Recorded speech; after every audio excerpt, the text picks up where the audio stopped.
waraad baan idin salaamayaa ummadda reer Somaliland waa abuu nafaqo waxaan idin leeyahay qabta liinta xoor kale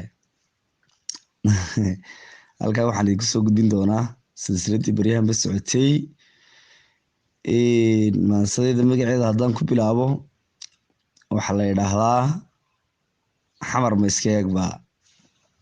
waxaan idin leeyahay la socod wanaagsan wuxuu yiri xiisuhu ma xarig ba xurmaduna ma qababa xornimadu ma jeelba xiriirkani ma beenba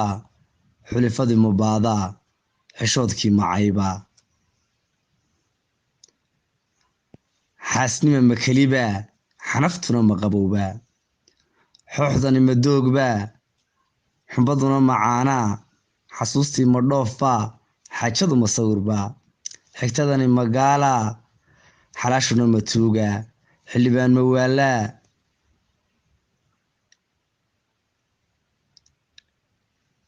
xeerkii ma xuuba xamar ma iska eegba xabxabkii ha cuninba